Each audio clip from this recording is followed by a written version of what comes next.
O nosso último segmento vai ser um painel de debates agora um pouco mais próximo da administração tributária propriamente dita, um painel intitulado A Administração Tributária Promovendo Mudanças.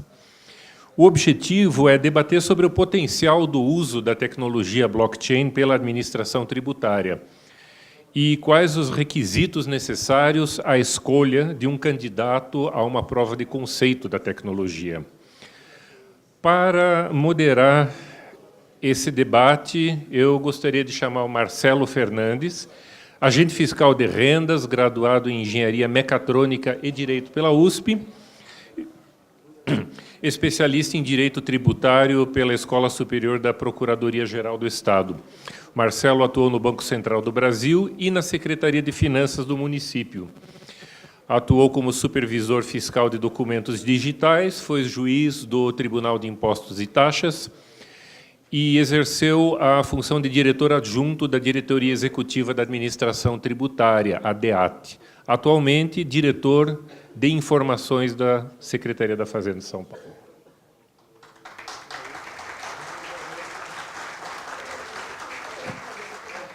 Em seguida, em ordem alfabética, o nosso colega Alexandre Kotolak, agente fiscal de rendas, graduado em Administração de Empresas, com pós-graduação em Direito Tributário. O Alexandre é professor de Legislação Tributária e Direito Tributário e atua na fiscalização direta de tributos. Queria chamar também o Fernando Lobo, já apresentado a todos.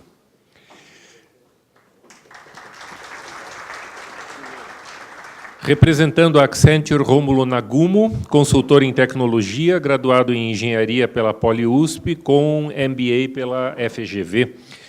Rômulo Nagumo atua na área de consultoria, com ênfase no governo federal brasileiro. Trabalha com inovação digital, incluindo blockchain. E, finalmente, o Gustavo Paro, executivo de contas estratégicas da Microsoft, formado em administração de empresas, com MBA em marketing pela GV, responsável na Microsoft pelas iniciativas de blockchain no Brasil e na América Latina. Participa em eventos como palestrante e painelista. Nós temos, portanto, um painel misto de representantes da administração tributária e de representantes do mercado, das consultorias e da tecnologia. E passando a palavra ao Marcelo Fernandes, então. Boa tarde. Gente, ouvindo as palestras da parte da manhã, agora as palestras da parte da tarde, a impressão, pelo menos minha, é que o blockchain é uma tecnologia que resolve, se não tudo, mas praticamente tudo. Deu para perceber a amplitude, a gama de aplicações que pode ser resolvida, que pode usar o blockchain então, para resolver uma série de problemas. O objetivo do painel, agora à tarde, é entender um pouquinho a aplicação do blockchain voltado agora sim para a administração tributária. A gente tem muitas promessas trazidas aí pela tecnologia blockchain, tá certo? E todas as promessas talvez tragam alguns riscos. Eu gostaria de dividir, então, esse painel em 3 grandes blocos. No primeiro bloco, eu gostaria de discutir um pouquinho com os painelistas os riscos que a administração tributária, então, está correndo com a adoção de blockchain no mercado pelos contribuintes. Processo esse que a administração tributária, ainda que queira participar, ela talvez não possa participar ou talvez não valha a pena participar. Quais são os riscos, então, inerentes à adoção dessa tecnologia para a arrecadação de tributos para a Secretaria da Fazenda? O segundo bloco, voltado, então, agora para aplicações dentro da própria Secretaria. Nós discutimos, a parte da manhã, também no painel, um pouco da interação entre blockchain, uma tecnologia nova, e sistemas legados. A Secretaria da Fazenda tem centenas de sistemas legados. Teremos que substituí-los? Vale a pena substituí-los? Em que caso vale a pena substituí-los? E como interagem os dois tipos de tecnologia, sistemas legados e a nova tecnologia blockchain.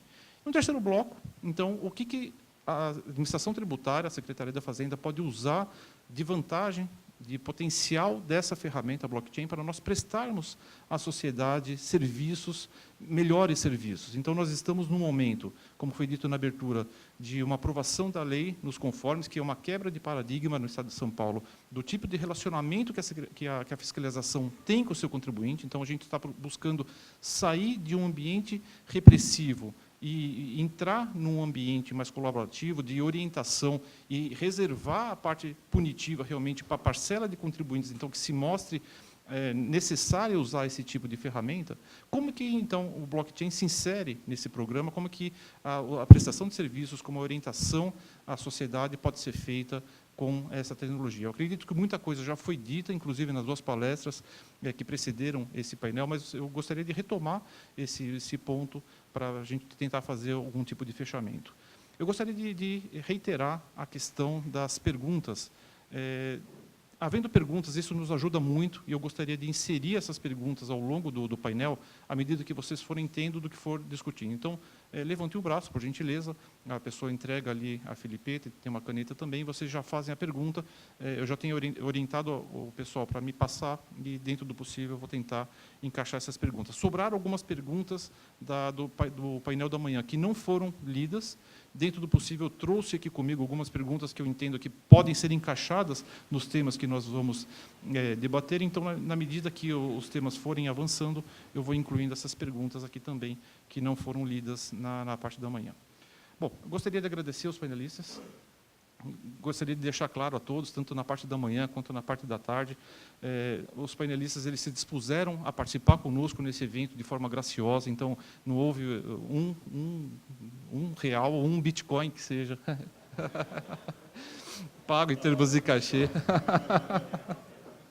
Nem Bitcoin, nem real. Então, eu agradeço demais a disponibilidade. Eu acho que é muito rico essa interação também com os representantes dos outros estados e representantes de empresas privadas que têm trabalhado efetivamente com isso no seu dia a dia. Vou começar, então, a abrir o painel com a parte de riscos. Gostaria, então, de colocar a primeira pergunta. Que tipo de risco a administração tributária estaria sujeita com o uso ilegítimo da tecnologia? Então, nós foi debatido na parte da manhã a questão da regulamentação ou a ausência de regulamentação, e eu penso que existe um equilíbrio a ser definido com a regulamentação. Ao mesmo tempo que você não pode tolher o uso de uma tecnologia que está nascendo e tem potenciais imensos, mas, por outro lado, deve-se chegar no ponto de você coibir abusos e você não permitir que transações sejam feitas e a Secretaria da Fazenda ou a Receita Federal passe a perder algum tipo de controle e isso prejudicar, portanto, a arrecadação. Então, eu acredito que esse equilíbrio deva ser chegado.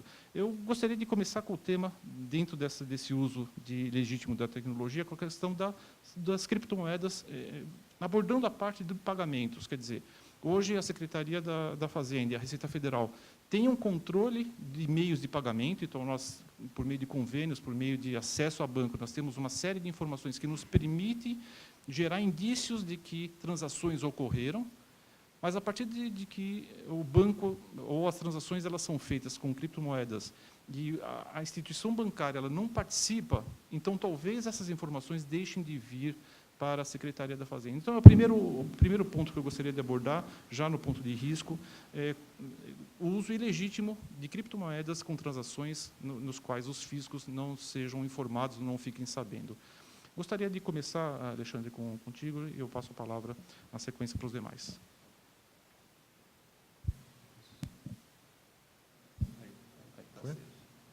Boa tarde a todos. Obrigado, Marcelo, pela palavra. Inicialmente, pessoal, eu, como foi apresentado aqui, sou fiscal de renda aqui do Estado de São Paulo e eu atuo na fiscalização direta já há uns 4 anos, né? E eu invisto em criptomoedas há mais ou menos uns 2 anos. Comprei na baixa, né? Então, faz um tempinho aí. Mas o fato é que eu estou colocando essa colocação porque eu me apaixonei pela tecnologia e também sou professor de legislação tributária para concursos públicos, então eu acabei juntando essas visões de como um fiscal poderia encarar essas novas tecnologias, principalmente em relação às criptomoedas. Eu acredito que a primeira coisa que a gente deveria falar aqui, que é o que vem na cabeça de todo mundo quando começa a pensar em criptomoeda, começa a ter contato com esse mundo, é principalmente no sentido, bom, como é que o Estado, justamente que o Marcelo tocou no ponto aqui, como é que o Estado vai fazer para enxergar essas transações? Porque o que todo mundo fala é que não, essas transações são anônimas.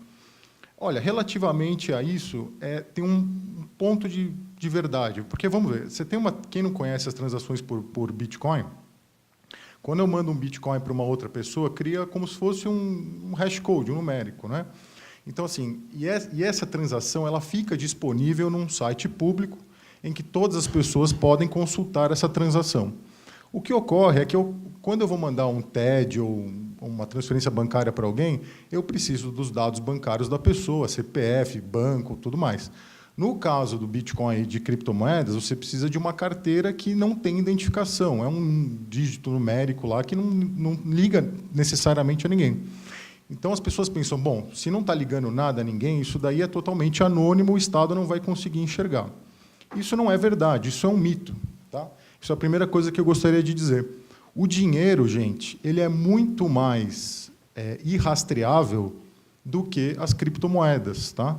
Então, por exemplo, você pega o caso aí na Operação Lava Jato, de quantias enormes achadas de dinheiro, né, que não puderam ser rastreadas, porque tem inclusive aquele princípio de direito tributário, né, pecúnia non olé, né, do cheiro, que você não consegue sentir de onde que vem, para onde que vai.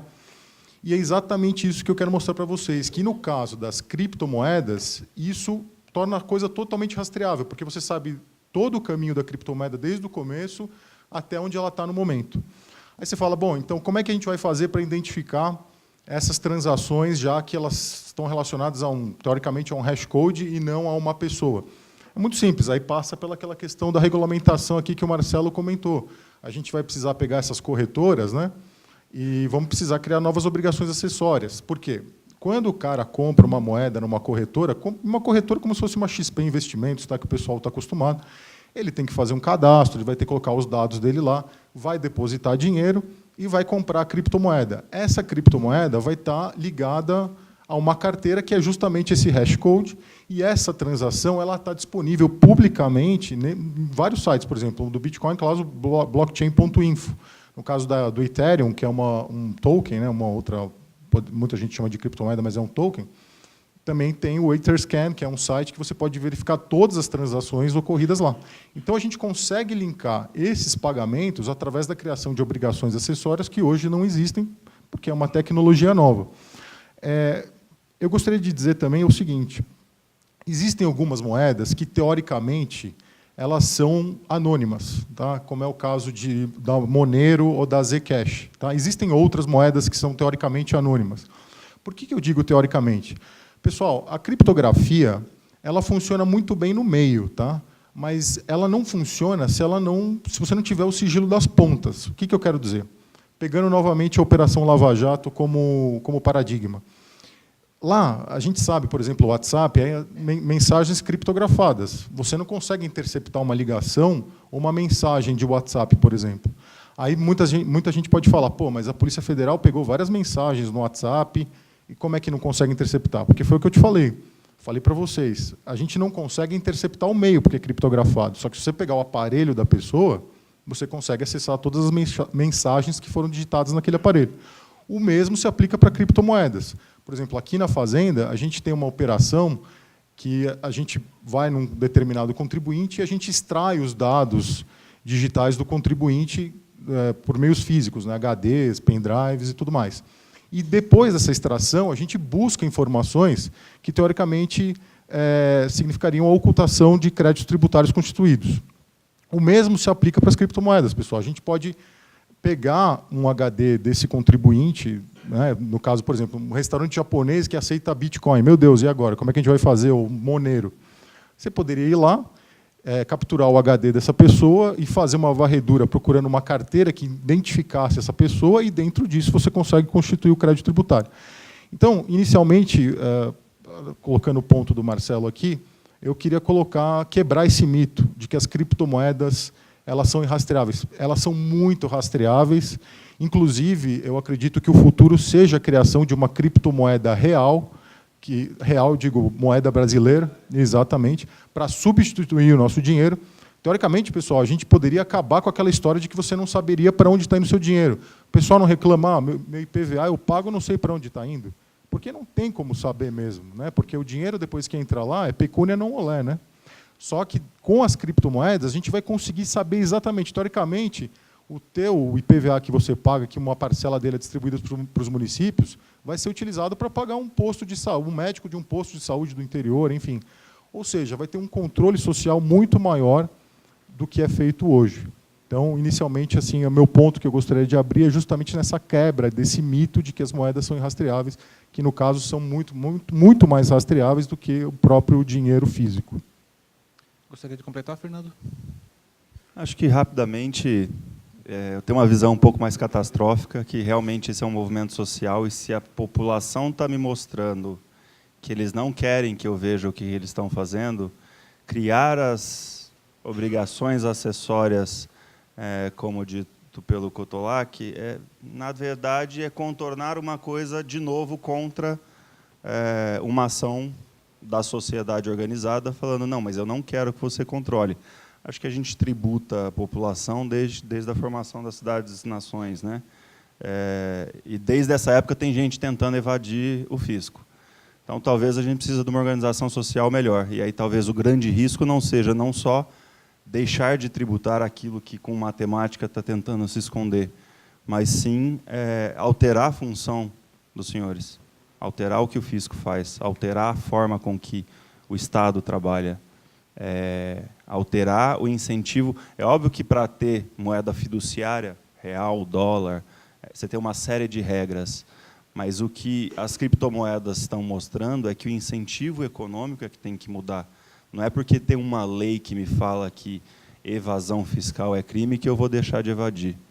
E que elisão fiscal, nem lembro na época que eu estudava essa temática, mas que elisão fiscal talvez não seja tão mal assim. Mas, assim, eu acho que o que a gente precisa é realmente mudar o sistema. A população deu essa notícia de que os estados não podem fazer o quantitative easing que rolou agora nos anos de 2015, 16 e 17, com impressão de dinheiro a rodo, causando inflação na Europa, nos Estados Unidos e no Brasil. Não dá. O Estado não pode ser irresponsável e nós, como população, não podemos acreditar num salvador da pátria, como acho que todos aqui estudiosos de administração pública sabem que o salvador da pátria, o iluminado, não existe. O que a gente precisa é de regras claras e auditáveis pela população, dizendo que, olha, esse dinheiro não vai sofrer uma depreciação porque o governante quer. Não, ele tem regra clara, ele tem uma regra ou de inflação ou de deflação, mas que seja claro e que não tenha essas intervenções fiscais por parte de governos específicos.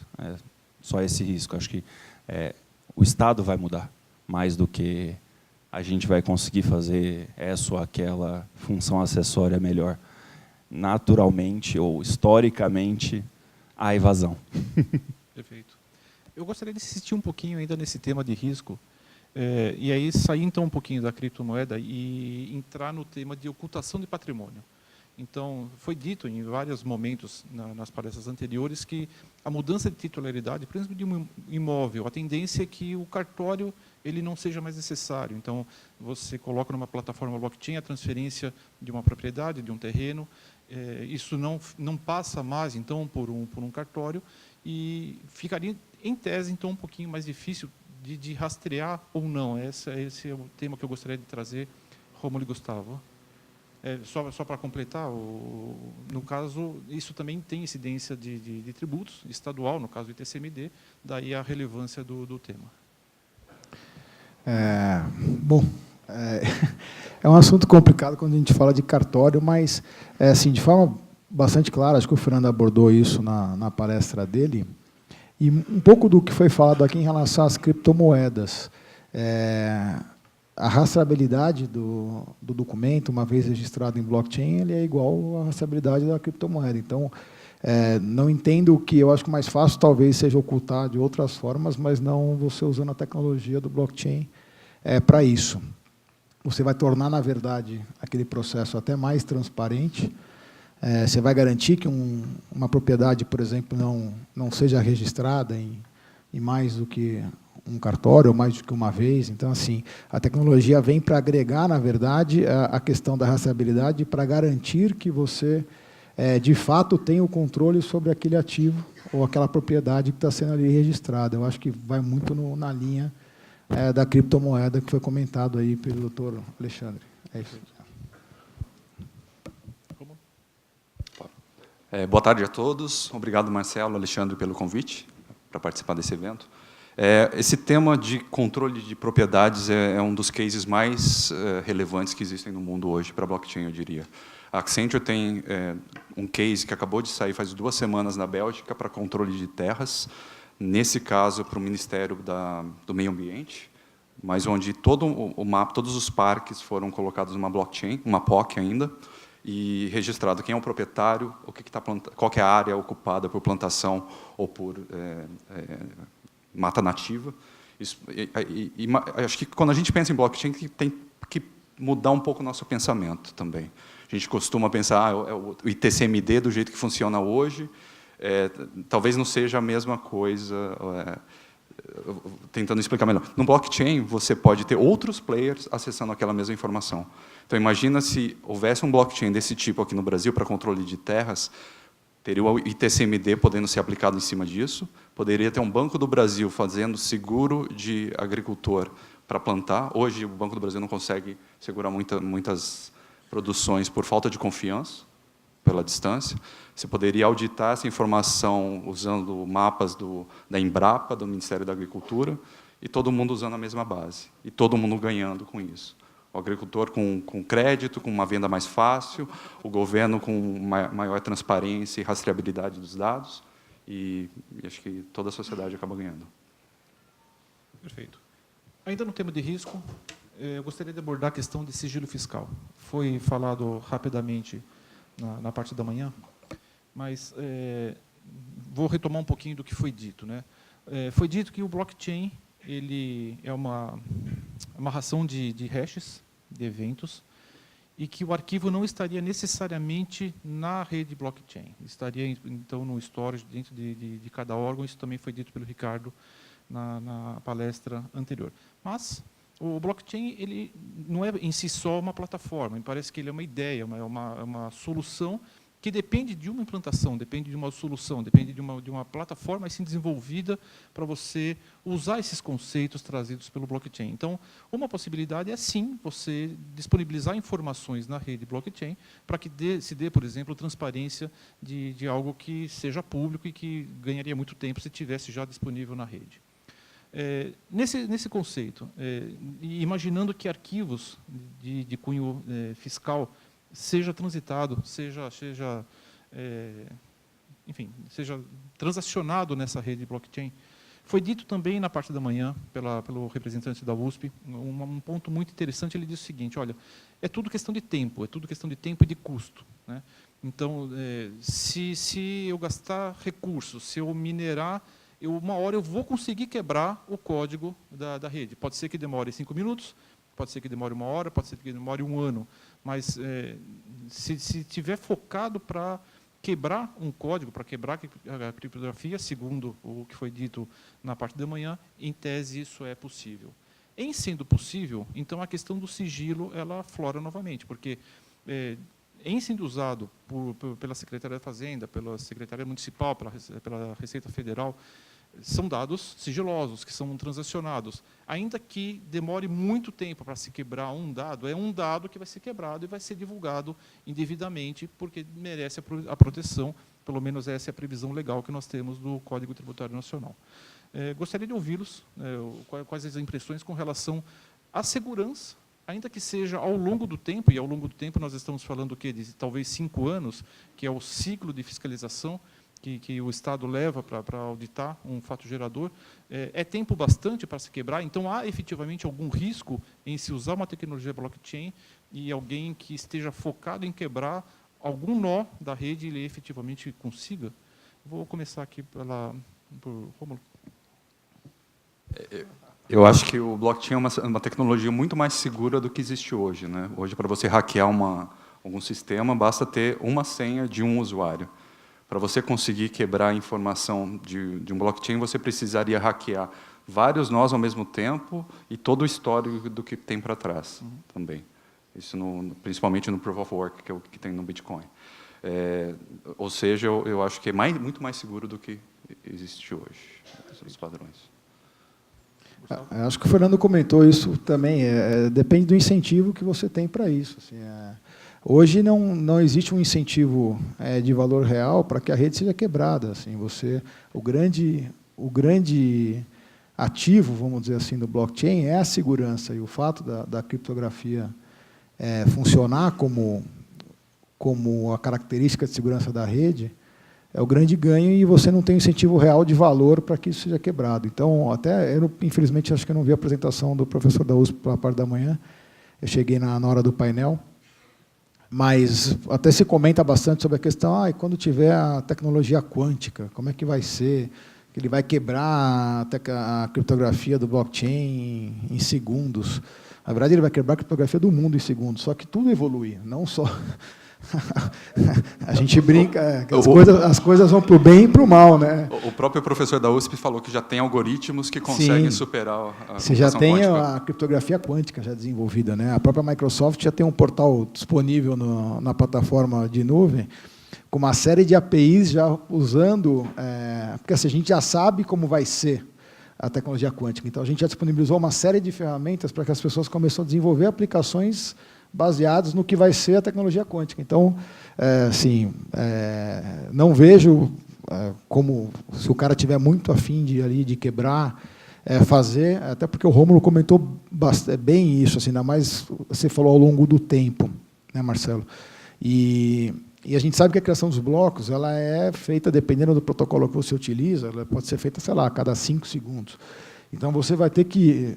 Os blocos estão sendo criados, a rede vai aumentando. Então, se você tiver, em algum momento, tem um ataque para corromper algum tipo de informação dentro de algum bloco, dependendo do tempo que você demorar para fazer isso, você vai ter uma série de blocos subsequentes para fazer o mesmo trabalho, não é só naquele que você está tentando atacar. Então, a questão de segurança, eu acho que ela é muito bem resolvida. Assim, mas a questão que eu coloco é um pouquinho diferente. Eu acho que ficou muito clara a segurança com relação ao encadeamento de informações, de registro, de transações que elas vão sendo adicionadas. Ficou muito claro no modelo que você mudar uma informação lá atrás, e isso realmente, à medida que outras transações gradativamente vão entrando na corrente, fica praticamente aí sim impossível, porque de fato você teria que mudar aquele registro em todos os livros, mas a questão é mais uma questão de imagem, que pode ruir o modelo inteiro a partir do momento que, por exemplo, uma declaração de imposto de renda, por exemplo, de uma pessoa, ainda que tenha sido 5 anos lá atrás, conseguiu ser acessado. E dados daquela declaração foi divulgado indevidamente porque alguém minerou, talvez com o objetivo até de derrubar o próprio modelo de blockchain, e fez uma divulgação porque havia efetivamente uma fragilidade do ponto de vista, então, se eu investir, se tiver recurso, se tiver energia, eu consigo, em algum momento, quebrar algum nó, e não dali para frente, mas conseguir extrair uma informação que seja indevida. Vamos tentar fazer uma correlação com criptomoeda de novo, que é o que acontece. Quando você tem, por exemplo, o roubo do Bitcoin, o roubo de criptomoedas, na verdade, acho que o esforço que você está querendo dizer talvez seja esse, não existe um esforço para corromper o blockchain do Bitcoin e acessá-lo para buscar os Bitcoins lá de dentro. O que acontece é um esforço em cima dos usuários, dos detentores das carteiras, para se tentar chegar no roubo de uma senha que vai acessar a chave privada daquele usuário, e com aquela chave privada você vai acessar a rede. Então, se eventualmente, vou dar um exemplo aqui hipotético, mas se eventualmente você é um usuário que tem uma chave privada para acesso de um blockchain, onde é feito o registro de notas, por exemplo, e alguém hackeia a sua chave privada e consegue acessar, se você não tiver nenhum mecanismo de segurança para cobrir isso, vou dizer, é legal, consigo acessar a sua, só que essa base de dados ela está desenhada no conceito de multisig. Eu preciso ter pelo menos 4, 5, 6 pessoas simultaneamente colocando a chave para poder acessar. Se você não tiver nenhum tipo de controle adicional, em teoria, a pessoa conseguiria acessar com uma chave privada válida. Acho que se alguém quiser completar... Eu poderia... Assim, o que eu gostaria de falar, muitas coisas boas em relação a essa quebra de protocolos, de segurança, exatamente isso, né, que eles comentaram aqui. Porque o pessoal fala, e se aumentar a tecnologia evoluir, a gente conseguir quebrar essa chave. É a mesma coisa, vão ter evoluções nas próprias criptografias, né?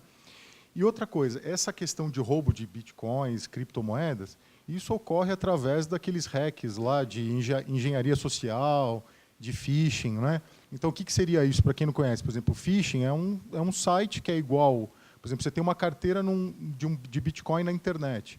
O cara cria um site idêntico àquele, exatamente igual, só que num domínio diferente, e você entra no site achando que aquele site é aquele original e você deposita seu dinheiro naquele site, ou seja, o cara ele rouba suas moedas que você entrega para ele. Eventualmente não precisa nem depositar. Você fez seu login, ele pegou teu usuário e senha. Exatamente, acabou. Também, mas assim, até manda, né? Então, a semana passada, gente, teve um roubo de 17 milhões de dólares de criptomoedas. Aí quando fala roubo, simplesmente foi porque as pessoas digitaram a senha e o login deles num site que acreditou que era aquele. Então, assim, é a mesma coisa que aconteceu no Banco do Brasil, quando começou a internet, que existiam aqueles sites falsos para você digitar a sua conta, a sua senha. Até hoje tem, né? Todo mundo recebe e-mail, você foi intimado pela Polícia Federal. Aí você entra lá, tal, né? Coloque sua senha do banco. Tem gente que coloca, por incrível que pareça. Então, assim, em relação a essa questão de quebra de dados, outra coisa que tem que se perguntar, o que é mais seguro? É mais seguro as informações de imposto de renda do contribuinte na blockchain ou na mão em papel de um fiscal? O que é mais fácil acontecer? O fiscal perder o papel com as informações do imposto de renda ou alguém quebrar o protocolo da blockchain? Se a resposta for quebrar o protocolo da blockchain, já vale a pena colocar as informações dentro da blockchain, porque a gente está falando de um risco menor do que existe hoje. Então, eu acredito que esse risco que o Marcelo colocou, ele é mitigado por essa situação, de que é muito mais seguro você deixar as informações, mesmo podendo haver o risco de uma quebra de protocolo, do que você deixar na mão de uma pessoa. Gente, não é o fiscal, é uma pessoa. A pessoa, ela comete erros, tá? Pode esquecer o papel, enfim, pode acontecer. Então, é muito mais fácil uma pessoa quebrar o protocolo de segurança do que uma máquina ser hackeada com o protocolo de segurança no que existe hoje. Não sei se o Fernando concorda. Não, a discussão é boa, o risco é grande, privacidade ou sigilo é o tema do momento. Nem o Facebook conseguiu preservar os seus dados, muito menos a Equifax, muito menos todos os últimos, a Uber, por exemplo. Eu já não sou mais cliente da Uber porque eles vazaram meus dados, meu cartão de crédito foi parar na Rússia. É uma discussão muito boa, mas o que eu vejo de fato é que entre riscos você tem que escolher o menor. E hoje, atualmente, as chaves disponíveis para a criptografia de um blockchain, inclusive do perfil, né, da declaração fiscal dessa pessoa, estão mais preservados dentro de um sistema que já foi pensado em rede, que já não é mais usuário e senha. É usuário, senha e 5 biometrias. É usuário e senha e 5 usuários diferentes. Então, assim, é um bom caminho porque reduz o risco. De novo, risco sempre vai existir, tentativa de fraude sempre vai existir. O que a gente precisa é montar um sistema que tenha os melhores incentivos para que isso não seja hackeado. O blockchain da Bitcoin está tentando ser hackeado tem 10 anos. Não quebraram. Não quebraram. 200 bilhões de dólares de recompensa, né, cara? Tem recompensa também. Não só você poderia roubar bitcoins, como você também tem uma recompensa fiduciária para quem quebrar só o blockchain mais antigo, que eu acabei não falando na minha palestra, mas a gente já está na 5ª geração de blockchain. O Bitcoin é só o primeiro. Então, assim, a gente já evoluiu muito no que se consegue fazer com blockchain. Bitcoin é a coisa mais simples. É quando a gente inventou a internet e não sabia o que tinha para fazer com a internet, foi lá alguém e criou uma aplicação chamada e-mail. O Bitcoin é o e-mail. Olha o quanto a gente já caminhou de e-mail para frente com a internet atualmente. É isso que a gente já está vislumbrando, quem está estudando blockchain há mais tempo, da 5ª geração de blockchain. O que se consegue fazer com isso? Inclusive o sigilo fiscal das pessoas. Perfeito. Vou passar, então, para o segundo bloco do painel, com relação à operacionalização interna dentro da Secretaria da Fazenda e entre fiscos e entre secretarias da Fazenda. Então, uma realidade é, cada secretaria, dada a dimensão de contribuintes, de fiscalizações, de sistemas, são inúmeros sistemas legados, nós estamos falando aí, só no estado de São Paulo, de centenas de sistemas legados, que muitas vezes não se conversam, não se interoperalizam. Foi dito na parte da manhã, e isso foi muito interessante, o destaque que foi dado, com relação ao banco de dados, né? Então, o banco de dados, com a adoção do blockchain, como que seria essa mudança? E a resposta que veio do painel, que veio da mesa, foi o seguinte: é a mesma coisa, é o mesmo banco de dados que você tem hoje, você vai ter com o blockchain. Com isso, então, considerando isso, a provocação que eu faço, então, é o seguinte: o blockchain ainda é tido, até pelo Hypercycle que o Alexandre mostrou, como uma tecnologia já na fase da desilusão. Considerando essa quantidade de sistemas, a responsabilidade que cada sistema tem, a dificuldade de sincronizar, de conversar cada sistema, como que vocês veem a questão de substituição? Em que casos vale a pena? Sempre vale a pena? Como que vocês veem a substituição de uma tecnologia antiga por uma tecnologia nova? E a transição, quer dizer, é gradativo? Ou ainda, vale a pena se fazer essa transição agora, onde a tecnologia blockchain ainda não chegou naquele platô? Posso? Pode. Okay. Acho que antes de pensar se faz sentido usar blockchain, se é um caso de uso, tem que ser feitas algumas perguntas. Blockchain não é solução para tudo. Tem um monte de sistema que já funciona, tem um SPED fiscal que funciona muito bem, que é modelo para outros países. Então, algumas perguntas básicas. Uma, as entidades que vocês estão tentando colocar nessa conversa, igual o exemplo que eu citei, banco, governo e o fazendeiro, eles precisam acessar o mesmo dado? Essa é a primeira pergunta. Segundo, é fácil ele acessar o dado do outro, hoje já? Se a resposta for sim, você não precisa no blockchain. Um banco de dados comum, bem dividido, bem acessado ou separado, com web service fazendo interface, resolve o problema. Se é mais barato ou não é outra questão. Se é mais seguro ou não é outra questão. Mas você não precisa de blockchain. E a terceira pergunta, tem algum intermediário que você quer eliminar ou algum processo de conciliação? Acho que a palavra mágica é conciliação. Os bancos, eles estão usando blockchain porque tem lá 20, 30 pessoas dentro de um departamento fazendo batimento. Aí isso que eu passei lá por Swift, chegou no Swift. Ficar batendo planilha. O blockchain elimina isso com o smart contract. Você coloca uma transação e um código dizendo, quando acontecer isso e essas condições forem seguidas, escreva na blockchain, dos dois lados. Você não precisa ficar batendo o vendedor e o comprador. Então, dito isso, blockchain não é a resposta para tudo.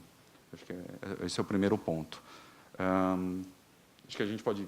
Vou dividir, senão eu vou monopolizar o microfone. Só pegando um gancho no teu ponto, eu costumo falar bastante disso. Assim, qual que é o grande ativo dos bancos, do governo, do cartório? É o fato de eles serem os detentores oficiais das informações. Assim, existe uma coisa chamada assimetria da informação, o qual essas entidades têm essas informações consolidadas e a gente tem a fé pública nessas pessoas. E o blockchain, resolvendo essa questão da fé pública, ele garantindo que a informação ela é verdadeira e ela está ali disponível, você começa, talvez, a pensar em modelos diferentes. Eu acho bacana isso que o Rômulo comentou, e a gente faz bastante isso também na Microsoft. A gente costuma perguntar 5 vezes por que blockchain para cada desenho de cenário, né? A gente faz aquelas sessões de design de serviços para chegar no melhor modelo, e aí a gente começa, legal, esse é o caso ideal para blockchain. A gente fala, mas por que blockchain? Aí começa a fazer exatamente esse tipo de pergunta. Se não tem mais do que um participante, se eu não tenho que eliminar nenhum intermediário que faz algum tipo de validação de informação ou reconciliação contábil ou auditoria de processo, você começa a mapear os ganhos para chegar nesse resultado formal, né? Então, acho que essa é uma lição de casa que tem que ser feita para qualquer cenário que vocês forem analisar. Tem bastante coisa, assim, você citou a palavra, acho que a palavra de qualquer indústria um pouco mais antiga ou madura, que é o legacy, né, o legado, o que é bacana, nem tudo vai ser substituído por blockchain. E mesmo os casos que o blockchain for um substituto nato para aquela aposta, você necessariamente, no primeiro momento, precisa substituir. O blockchain ele pode ser parte de um processo que já existe, aproveitando-se de um legado, de uma base de dados legado, de informações que ele recebe de aplicações legadas, e que você consegue otimizar uma parte desse processo com blockchain, e, eventualmente, se for identificado num futuro que você consegue agregar mais atributos a esse blockchain que foi desenvolvido, você pode fazer ou não. Então, assim, ele pode funcionar em paralelo, ele pode ser parte de um processo. Então, assim, acho que não existe um impeditivo em relação a eu preciso, de fato, parar alguma coisa. O que é uma mentalidade muito comum, assim, como qualquer inovação considerada disruptiva, ela até demora um pouco mais para chegar nos líderes de mercado e tal, porque se pressupõe que você tem que parar o processo que está fazendo e começar ele de novo. Então, isso acaba sendo uma barreira de adoção. Até o Fernando comentou em relação à adoção, não adianta a gente lançar uma plataforma em blockchain que não tem adoção em massa. Então, assim, você consegue, sim, de fato, começar um projeto usando o blockchain como um benefício para parte de um processo. Ou, eventualmente, se for identificado por todas as partes que existe um ganho real de se parar, de fato, um projeto e começar de novo, sim, pode ser substituto também. Olha, a respeito disso, a minha visão é a seguinte. Na minha visão, a blockchain, obviamente, como qualquer nova tecnologia, não vai ser adotada de imediato. Não tem como você pegar todo o sistema que existe hoje e transformar em blockchain da noite para o dia.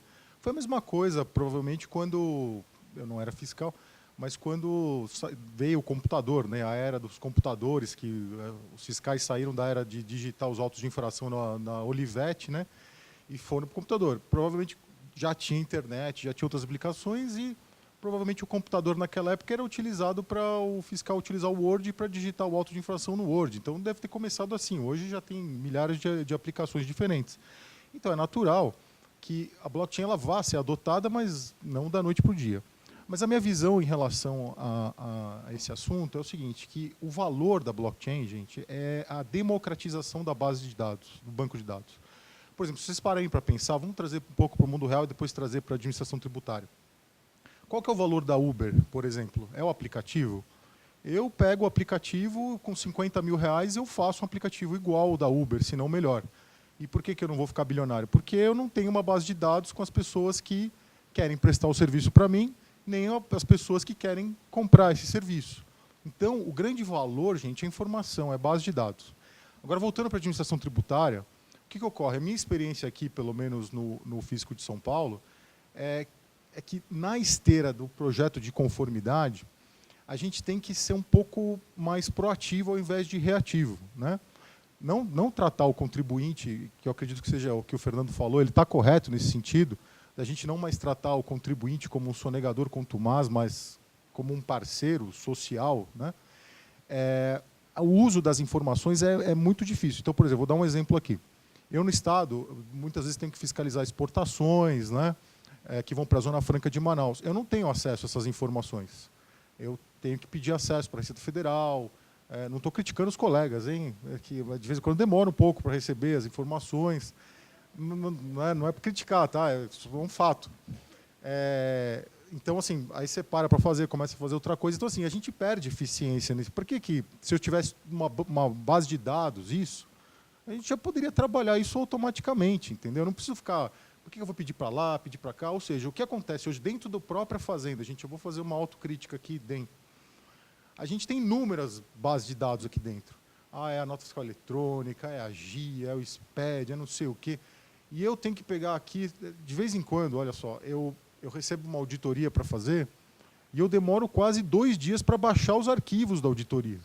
Para baixar os arquivos. Não é que eu baixo no modem de 14 bps, é porque demora. O sistema demora para pegar, porque tem um aqui, tem que fazer cruzamento ali, pegar ali. Então, assim, 2 dias que eu poderia estar fazendo outras coisas. Então, na minha visão, a blockchain, eu acho que é o futuro, tá? Eu já sou um pouco mais otimista em relação a essa tecnologia e eu acredito que a aplicação dela justamente é nessa questão de eficiência de base de dados. inclusive que a gente pode compartilhar com os outros físicos. Aí a gente vai ter que pensar em outras coisas. Eu sei que é complicado, a questão política e tal, mas assim, a gente tá discutindo aqui uma visão de mundo, né? Então, por exemplo, em relação à guerra fiscal, gente, a gente sabe como é que funciona a guerra fiscal, né? Um monte de Estado dando benefícios fiscais, a revelia do CONFAS, porque está tudo escondido lá, né? O cara não tem uma base de dados pública. O cara dá os benefícios lá, tem as nota fiscal própria dele lá. Então, assim, eu acredito, de novo, que a adoção da blockchain, obviamente, ela vai ser paulativa. Não tem como a gente, da noite para o dia, transformar todas essas bases de dados, todas essas aplicações, de novo, usando aquela analogia do computador, mas eu acredito que ela seja o futuro, porque é a democratização da informação, gente, seja ela controlada ou não. O fato é que a gente está falando aqui de que todos os entes federativos vão poder trabalhar com simetria de informações, que não é o que acontece hoje. A gente sabe que não é o que acontece. Tem gente, você imagina um município, não sei onde, que, de repente...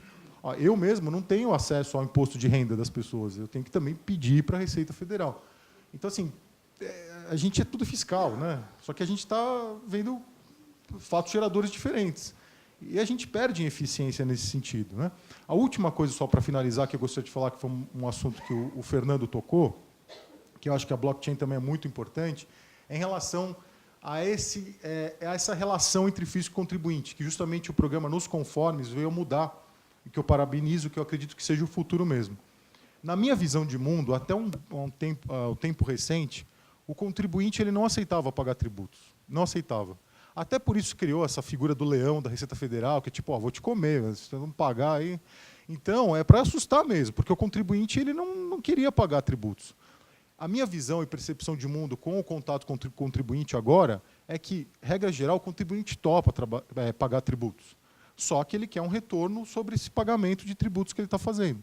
Então, a minha visão, eu concordo boa parte com o que o Fernando fala, só que eu acho assim que o fisco, justamente com a blockchain, pode se tornar um parceiro do contribuinte, daquele contribuinte que quer participar do projeto social de Brasil, de país, de mundo, enfim. Ou seja, não é apertar esse cara, é a gente tornar ele um parceiro e usar a blockchain para justamente pegar as informações que ele mesmo emite como uma nota fiscal eletrônica e auxiliá-lo a justamente participar desse projeto de acordo com a legislação. Então, essa é a minha visão em relação à adoção dessa tecnologia. E eu passo a palavra aqui para o Fernando, se ele... Eu posso complementar só acho que um caso que acho que é pertinente aqui nesse, principalmente para o ICMS, que eu acho que é o principal imposto que é relevante para vocês, né? A gente tem alguns casos de supply chain que já foi dito, né? Eu vou citar um exemplo. A gente fez uma apresentação para o pessoal da Receita Federal lá em Brasília, que era um caso onde um produtor de, nesse caso, bebidas, mas poderia ser grãos, por exemplo, passava a documentação para o transportador marítimo, que fazia a operação logística, passava por uma aduana, onde fazia a retenção dos impostos, e chegava no importador. Enfim, nesse processo todo tem 60 documentos, e mais da metade dos dados são repetidos. Com uma blockchain, você consegue eliminar essa redundância de informação e tornar o processo mais rápido. Ponto. A gente apresentou isso para a Receita, e o Fred, que é o líder lá do Single Window, né, do portal único de importação e exportação, ele falou, tudo bem, eu vi a Accenture apresentando isso, eu vi a IBM apresentando uma coisa parecida, eu vi na China ter uma solução muito similar. Então, um futuro que ele elucubrou, e acho que faz sentido, no futuro vão haver várias blockchains para cadeias de valor, de troca de informação, e os fiscos vão ter que ou fazer parte delas como um nó, como um validador, tendo acesso às informações em tempo real do que quer que seja. Acho que é um ganho enorme para vocês. Ou dois, vocês se comunicarem com essas outras blockchains. Tem um conceito chamado sidechain, que é você conseguir conversar com várias blockchains diferentes. Deixa eu aproveitar o gancho, então. Acho que vocês colocaram 2 pontos muito importantes. E eu vou voltar um pouquinho no ponto que você colocou, Alexandre, que é com relação a bases compartilhadas, né? E isso eu coloco realmente como uma provocação. O modelo do blockchain realmente conta com bases compartilhadas ou conta com transações cujos hashes são compartilhados? Eu gostaria de recuperar aqui a pergunta de um dos nossos convidados, José Guilherme, da Cefaz Pará.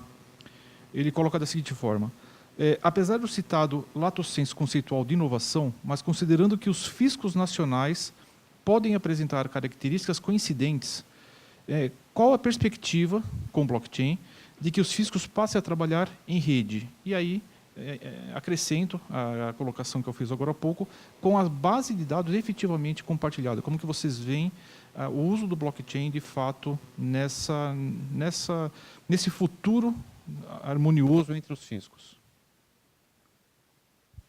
Do meu parco conhecimento de fisco, é um bom desafio para o Confas.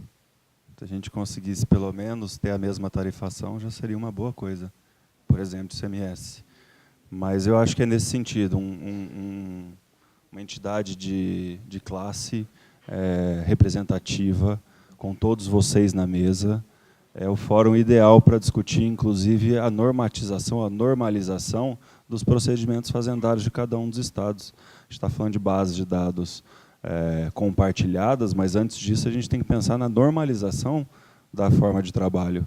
Eu ser empreendedor em Minas Gerais e abrir uma filial em São Paulo, são duas lógicas completamente diferentes. Então, acho que um exemplo que os bancos estão dando, e aí a gente que está no mercado de Bitcoin faz tempo, fala, poxa, mas o Banco Santander, com a grana que tem, não vai me dar um produto ou um serviço em blockchain. Mas internamente eles vão. Bom, então vamos pegar esse exemplo dos bancos e vamos fazer nós assim também. Antes de dar um produto para o cidadão em blockchain, vamos nós colocar a casa em ordem com blockchain, para que os fiscos conversem, para que as secretarias de saúde com o Ministério da Saúde e o SUS funcionem direito, para aí sim a gente ter serviços ao cidadão melhores. Eu acho que mais do que base de dados, e aí a interoperabilidade, que era o assunto da questão passada, e os nos conformes, é uma visão que assim eu achava que eu ia demorar muito para ver um fisco falar que ele não quer ser repressivo. Isso para mim é brilhante, e espero muito que dê certo e que isso seja contaminante para todos os fiscos. Que, de fato, o trabalho seja orientativo, que a UX, né, a experiência do usuário, seja que, de fato, o governo é meu parceiro e está querendo me ensinar. E não simplesmente fugir, evadir, como o Cotolac levantou. Acho que é isso. Olha, foi como eu comentei anteriormente aqui. Quando eu vou fazer uma fiscalização aqui, eu preciso de dados que eu não possuo imediatamente, né? Por exemplo, aqui a gente tinha uma auditoria contábil. Eu não tinha acesso ao SPED contábil do contribuinte, que também pedi para a Receita Federal. Exportação, Zona Franca de Manaus, não tenho os dados, preciso de um acesso a um sistema da Receita Federal. Eu adoro a Receita Federal, prestei o concurso também, eu passei. Só que eu só estou falando que assim, não tem os dados de imediato. Então, eu acredito que com os fiscos... É lógico, gente, o que a gente está falando aqui é o mundo ideal, né? Se isso vai se operacionalizar de acordo com as vontades políticas, é outra história. Mas a gente tem que conversar aqui sobre o que seria o ideal. E o ideal justamente seria isso, que os fiscos, em geral, compartilhassem a base de dados nacional para que todos pudessem, por exemplo, a Receita Federal também deve ter alguns problemas com o Simples Nacional, né? Porque Simples Nacional envolve outros pagamentos de tributos estaduais e municipais. Ela provavelmente também não deve ter acesso a essas informações de imediato. Muitas vezes deve até mandar os trabalhos para os fiscos estaduais e municipais. Então, assim, eu acho que não faz mais sentido, justamente nessa era de democratização da informação, né, de transparência, de tudo mais, a gente não ter essa comunicação entre os entes federativos. Eu acredito que a adoção da blockchain por todos os entes federativos vai gerar um grande ganho de eficiência e eficácia aí para o fisco e também para o contribuinte, né, nessa esteira dessa nova quebra de paradigma aí que está sendo instituída aqui em São Paulo. Mas só para entendermos, e aí eu gostaria de trazer um pouquinho mais para o desenvolvimento mesmo, para a parte operacional. Tá. Essa base de dados, ela ficaria em um lugar, ela ficaria distribuída, a base de dados seria igual em todos os entes? Como que seria o desenho de solução dessas bases de dados? E faz diferença, nesse caso, usar blockchain ou não?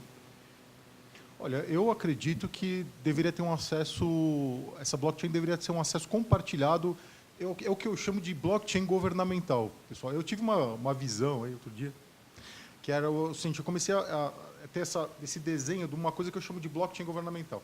Nessa blockchain estariam inseridos todos os dados relativos a uma pessoa brasileira. Então, desculpa, a uma pessoa brasileira. Então, assim, CNH, tipo sanguíneo, o cara poderia votar por aí. Então, assim, A minha visão é que todas as informações estejam dentro de uma única blockchain. Só que não significa que todas as informações dentro de uma única blockchain, que todo mundo vai poder acessar todas as informações, porque você pode restringir as informações dentro de uma própria blockchain. Então, agora, no caso dos físicos, por exemplo, eu não vejo por que nós restringirmos o acesso a outros colegas, por exemplo. Somos todos fiscais, temos o mesmo objetivo. Então, eu acredito que uma unificação dessa base de dados seria muito mais interessante do que questões compartilhadas. Aí eu não sei qual seria a aplicação disso, se é mais fácil fazer as blockchains separadas, tal, que acho que o Fernando vai poder me ajudar. Não, e aí a saúde mantém a informação do dado sanguíneo da sua pessoa e o fazendário não precisa ler essa informação. Exatamente. A Exatamente. junção dos dados estão lá num perfil em blockchain, mas o banco de dados continua distribuído em cada um das secretarias. Vocês estão interessados em informações atinentes ao fisco. Por mais que isso monte um perfil digital para a pessoa que, como cidadão, se consome ou se vê num perfil digital único, dentro de casa, nós temos as nossas responsabilidades. O fisco vai continuar vendo fisco. Perfeito. E escrevendo sobre fisco. O fisco não tem o direito de alterar o tipo sanguíneo.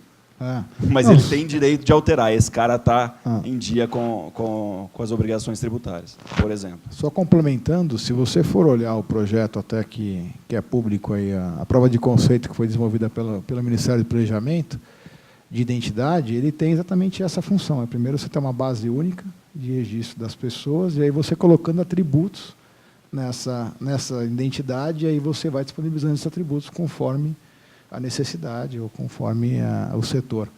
E, de fato, assim, olhando do lado da tecnologia, não existe, a tecnologia existe, está madura já para você criar uma base única e distribuída que dê transparência para que ele não sofra 2 dias baixando arquivo. Assim, a gente tem feito isso no âmbito privado, assim, a gente tem feito isso criando plataformas de gestão de contratos que a gente faz registro, assinatura, consulta, para clientes privados, e funciona normal, que eles basicamente usam entre filiais, com cadeia de valor, de fornecedores, assim, particularmente uma área de compras, por exemplo, que tem lá, gerencia 1.000, 2.000 contratos com fornecedores diferentes, você criar uma base de consulta, onde você dá o acesso específico para aquele fornecedor específico do contrato dele e os outros não conseguem acessar. Então, assim, a tecnologia já existe e dá para fazer. Eu acho que o ponto acho que vai um pouco no que o Fernando falou, é olhar um pouco para dentro de casa, organizar a arquitetura correta para se implementar e dar o próximo passo, e começar a testar, né? Começar de forma rápida a testar isso. Ok. Acho que tem alguns desafios também em montar uma blockchain. Tem uma analogia muito boa que o Ricardo, que apresentou aqui o ED 2020, usa bastante. Blockchain é um esporte de equipe. Você precisa de vários jogadores para montar uma blockchain. Não adianta você montar uma blockchain só com a sua Secretaria da Fazenda. E um caso que eu sei que daria para ser aplicado no Brasil seria, por exemplo, para cadastro de empresa. Assim como tem para a sua visão, e é parecido com a de 2020, se fosse feito isso para a empresa, eu quero abrir uma empresa, eu vou na junta comercial, escrevo na blockchain, vai para a Receita Federal, emite o CNPJ, vai para a prefeitura, emite um alvará. Todo mundo ganha em ter uma base única para isso. Porém, o difícil é você fazer que prefeitura, estado, município concordem qual que é o padrão de dados, quem vai acessar o quê, qual é a informação que vai ficar com quem vai ser o nó minerador, qual que vai ser a regra de mineração, quem ganha dinheiro. Eu acho que eu tenho a resposta. Eu tenho um modelo que a Ripple está usando, e que ajuda a resolver essa questão. Eu estava perguntando para um cara de estratégia da Accenture. Assim, a Ripple, tem uma coisa que ninguém falou ainda, que blockchain funciona na nuvem também. Então, nesse mesmo caso, hoje vocês têm o Sintegra, né? Não necessariamente, tá? O SPED. Não necessariamente. Não, o cadastro do CNPJ é na Rede Sim, Sintegra, Rede Sim. Ok. Eu sei que tem alguns estados que não aderiram ainda, mas imaginando que tem uma blockchain rodando em Ripple, quem ganha dinheiro é a própria Ripple, como se fosse uma licença de software. Cada estado pode falar, agora eu vou aderir. E vai lá e paga uma taxazinha. Assim como tem que manter o sistema atual, em vez de ter que instalar todo o sistema, vai lá, aperta um botão, vai lá na rede da Microsoft, Ele consome, acessa o Ripple, consome como serviço, né? ou seja, em 1 minuto, um estado entra dentro da rede e passa a ter uma base duplicada. Ou, Passa a ter uma cópia daquela base. Exatamente, passa a fazer parte dessa rede. Perfeito. Eu acho que um ganho imediato com isso que está sendo debatido é a questão de redundância de documentos que a gente solicita. Foi citado aqui o mesmo contribuinte entregando o mesmo documento em diversos entes e em momentos diferentes, mas acontecem situações, isso deve acontecer também em vários estados, de o contribuinte demandar ao Estado para algum serviço e ele ser chamado a reapresentar muitas vezes o mesmo documento que já está na nossa base e ele é chamado lá a levar. Por mais que existam leis, regras de proibição de reapresentar, mas na prática, muitas vezes é isso que acaba acontecendo. Uma base distribuída dessa, eu imagino que diminuiria muito essa questão. Eu gostaria de retomar também, Rômulo, uma questão importante que você colocou com relação à validação, né?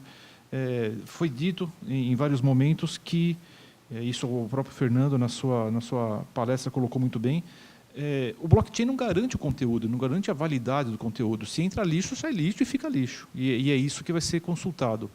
Eu queria trazer, ampliar um pouquinho essa questão com relação a ir trazendo o SPED. Então, o SPED ele surgiu ali em 2005, 2006, foi uma modernização na forma de documentar operações comerciais no Brasil. Então, surgiu a escrituração fiscal digital, surgiu a escrituração contábil digital, surgiu a nota fiscal eletrônica. O processamento hoje é descentralizado, então cada estado tem o seu processamento, existe um custo imenso de sincronismo desses documentos com com os demais estados, com a própria Receita Federal. Eu queria entrar com vocês na discussão se o blockchain... Então, veja, esse cenário que eu desenhei, são vários entes que acessam a mesma informação, é uma base que precisa ser compartilhada, certo?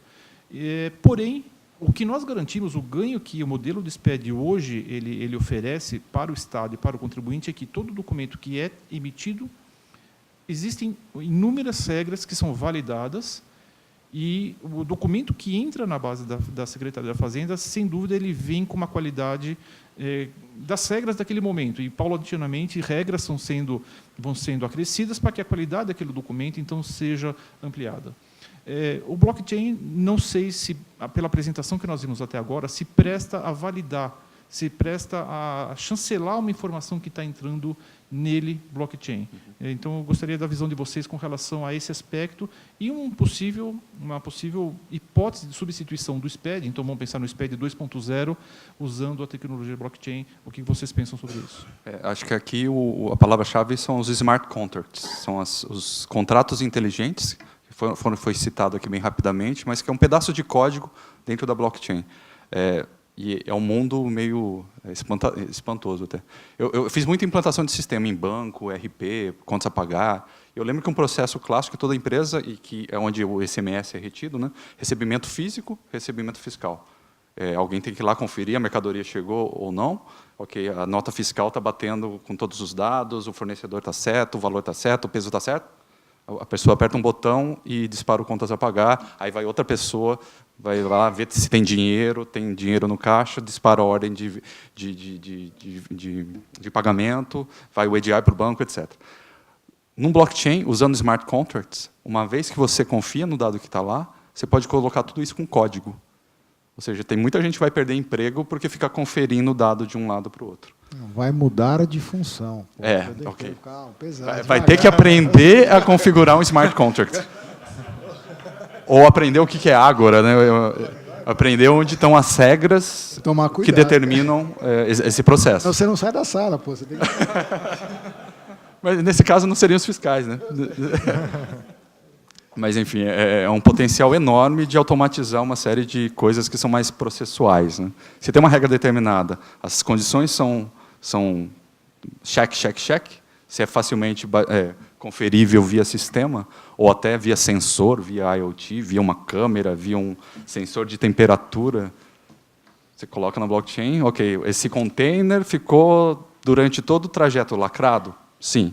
Ficou abaixo da temperatura de 20 graus? Sim. Ok, então eu vou comprar esse queijo.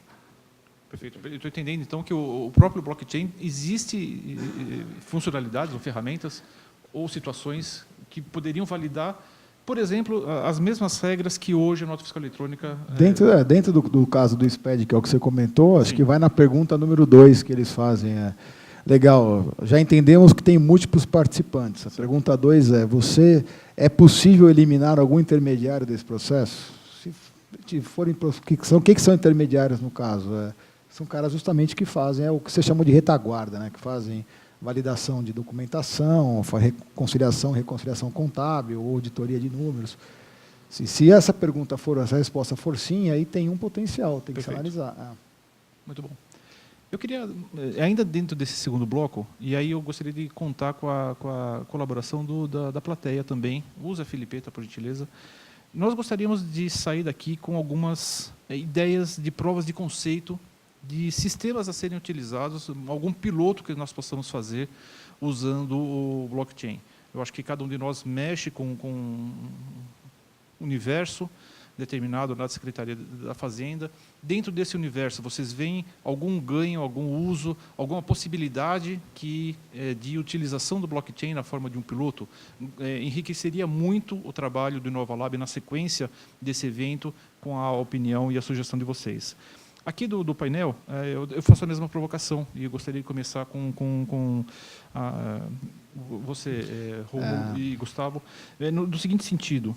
Quer dizer, a experiência que vocês têm junto à iniciativa privada, empresas, bancos, por onde eles estão começando? Quais são os primeiros sistemas que estão sendo migrados, se é que estão sendo migrados, ou quais são os novos sistemas que estão sendo desenvolvidos usando já a tecnologia blockchain?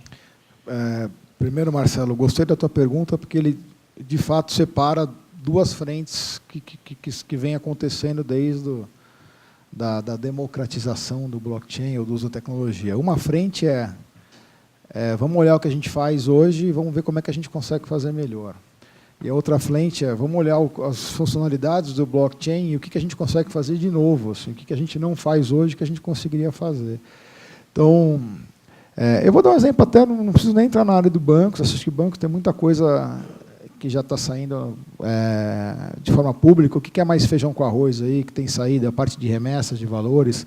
E por que remessas de valores? Hoje, só para ter um número na cabeça de vocês, isso é segundo o World Economic Forum, hoje, para você mandar dinheiro, se você precisar mandar dinheiro para um filho seu que está estudando no Japão, sei lá, esse dinheiro, para chegar lá, para o banco que você está usando, ele pode custar até 12% de custo em cima desse envio, e dependendo de por quantos correspondentes bancários esse dinheiro passar até chegar no Banco do Japão para ir para a conta do seu filho, ele pode demorar até uma semana. Por quê? Se o seu banco não tiver parceria direta com o Banco do Japão, mas ele tem com o banco nos Estados Unidos, que tem com o banco na Europa, que tem com o banco na Rússia, que tem com o Banco do Japão. E aí isso vai pingando, cada um cobra um pedágio, fica lá 1 ou 2 dias com o teu dinheiro, até mandar. Então, assim, por isso que os bancos olharam de uma forma, até por conta das criptomoedas, olharam de uma forma, ou com muito carinho, a possibilidade de se fazer remessas no modelo peer-to-peer, ou no modelo, vamos dizer assim, linha direta entre bancos, e aí usaram bastante, colocaram muito esforço nesse ponto. Por quê? Uma vez que você tem um acordo, o modelo do Ripple que ele comentou, o Ripple, para quem não conhece, é uma tecnologia de blockchain que se propõe a substituir o SWIFT, que é hoje o padrão de meio de pagamento internacional global. Aí tem mais de 10 mil bancos conectados, é como se fosse um grande consórcio, tem 10 mil bancos conectados nele, e hoje você precisa passar pelo SWIFT para poder fazer uma remessa internacional. Então, ele se propõe a substituir isso. E, de uma forma, usando o blockchain, uma tecnologia peer-to-peer, pessoa a pessoa, ou banco a banco, e ele te propõe um preço lá, X. Vamos dizer que você faça um acordo de remessa para o Banco do Japão, que também está conectado na Ripple, e vocês combinem entre vocês que o custo dessa operação, cada vez que eu precisar mandar dinheiro, eu pago 1% para o banco e 1% para a Ripple. Então, aquela operação que custava 12% e demorava uma semana, ela vai custar 2 e vai demorar 10 minutos. Assim, e, num primeiro momento, o banco não precisa nem repassar isso para o consumidor final. Se ele quiser, ele já repassa um ganho imediato para o consumidor final, que é o ganho do tempo. Antes, você demorava uma semana para o dinheiro chegar. Você tinha que mandar o aluguel do teu filho uma semana antes, agora você manda no dia, está lá. e depois ele pode ir baixando as taxas. Então, esse é um ganho imediato. No caso, acho que eu comentei contigo no elemento que a gente fez, eu tive a oportunidade de conversar com o Ministério da Fazenda do México, num projeto que é muito bacana, que esse mesmo pessoal também já vem conversando com o Cefaz, de você criar uma plataforma de balcão para negociação de nota fiscal eletrônica. Basicamente, para você dar um acesso melhor àquele pequeno produtor rural, que ele recebe lá uma duplicata para negociação de duplicatas, de notas fiscais, ele recebe uma duplicata em relação ao produto que ele vendeu para um primeiro intermediário, que vai vendendo até chegar nas grandes cadeias, e você dá um acesso, um mercado de balcão que ele possa vender com taxas mais acessíveis àquela duplicata eletrônica que ele recebe. Então, é um projeto que ele estava sendo liderado pelo México, mas que, na verdade, está sendo liderado pelo Chile, mas ele já estava envolvendo o México e ele estava indo em todos os ministérios da Fazenda de todos os países da América Latina para tentar criar um consórcio entre os ministérios das fazendas desses países. É bem bacana, assim, é uma coisa que não sei se já está no radar de vocês, mas poderia estar também. Então, 2 exemplos práticos aí. Eu acho que a metodologia que a gente tem utilizado nos clientes é de fazer dinâmicas, colocar pessoas que têm o poder de decisão, avaliar quais são os problemas, educá-los sobre o blockchain. Uma sessão, por exemplo, um dia como esse de educação, o segundo dia de discussão de problemas, e aí vão aparecer problemas reais de sistemas que já existem, que talvez poderiam ser melhorados, ou problemas que nem se imaginava que poderiam ser resolvidos, que estão lá há muito tempo, o pessoal já esqueceu, assume como verdade, mas que poderiam ser resolvidos com blockchain. E acho que, com essa dinâmica, você pode medir também a resistência que vai existir em implantar isso, né? Eu duvido que vai ser muito difícil substituir SPED num curto prazo, até 2025. Se tivesse que apostar hoje, eu diria que talvez demore mais. Mas, por outro lado, a iniciativa privada vai vir com outras blockchains que talvez tenham que se comunicar com isso. Às vezes é mais fácil pegar um problema que hoje está no papel, escritura de imóveis, por exemplo, no caso do ITCMD, ou cadastros de empresas, que está numa rede SIM, que talvez tenha pouca resistência em substituição, registro de carros, que já foi dito aqui, que tem ganhos para além até do Estado, né? Polícias e etc. Olha, a respeito disso, inicialmente só queria fazer uma colocação. Eu acredito, minha visão, é que o futuro, as pessoas vão olhar para o passado, se a blockchain for implementada do jeito que eu comentei, eu acredito que os contribuintes eles vão olhar para o passado e falar, meu Deus, eles preenchiam um livro fiscal. Meu Deus, eles faziam SPED. Porque, assim, se a gente tiver blockchain, a gente não precisa de SPED, a gente não precisa de nada, porque a gente já tem tudo. Então, tudo numa base de dados. A gente pode entregar para ele o que ele fez. Falar, você fez isso, o imposto a pagar é... A gente não recebe hoje um imposto de renda pré-preenchido, mais ou menos? Esse é o futuro. Assim, eu acho que cada vez menos vão haver menos obrigações acessórias, porque o fisco tem a obrigação de simplificar isso para o contribuinte também.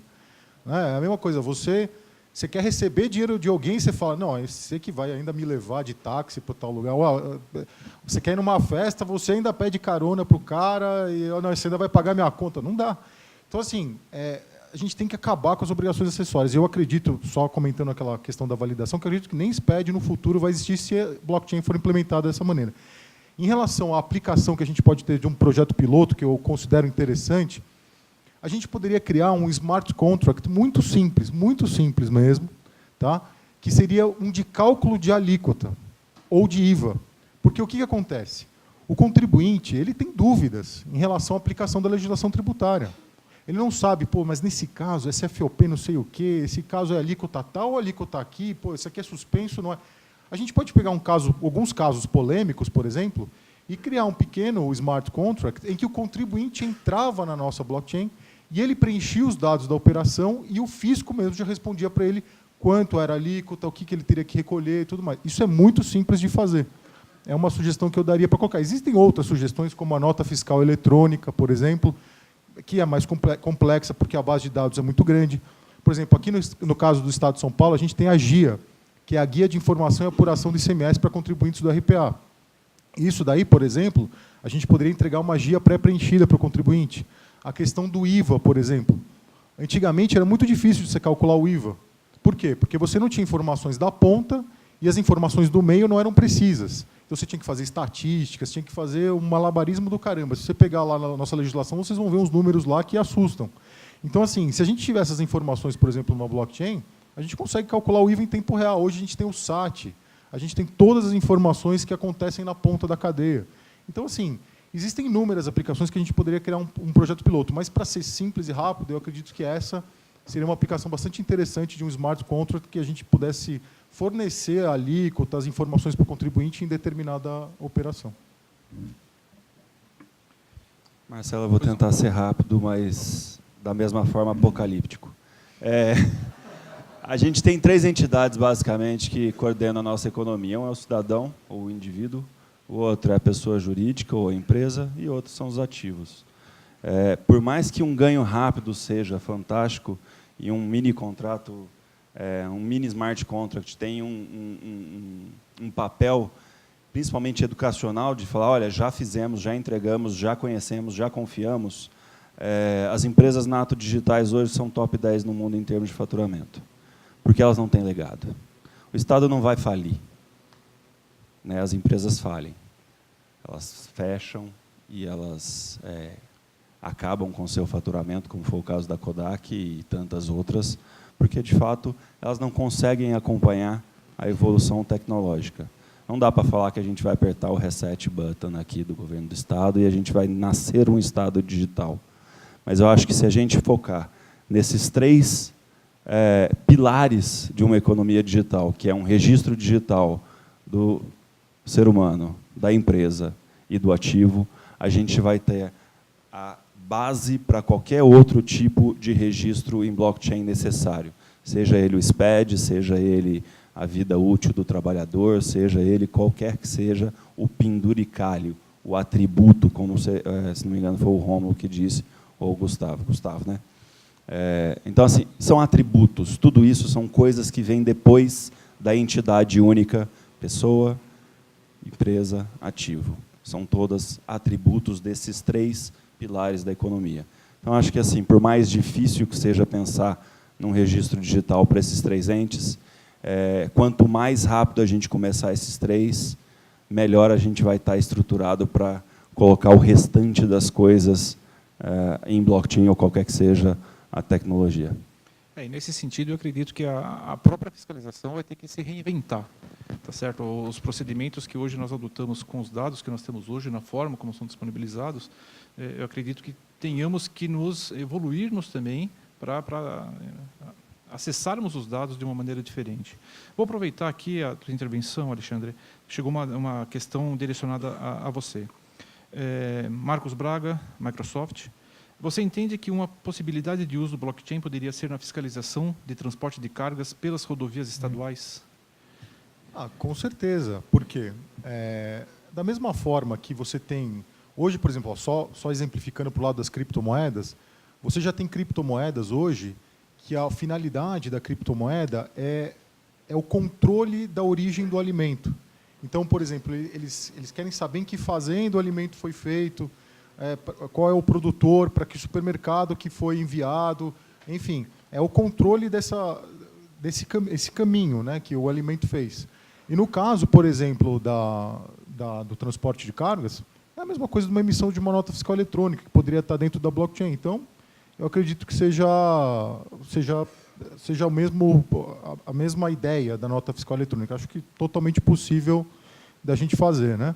E só falando para o Fernando aqui, os meus pais são empresários. Eu adoro empresários. Só que é o seguinte, o que eu quero deixar claro aqui é que eu sou o cara boa praça. Então, assim,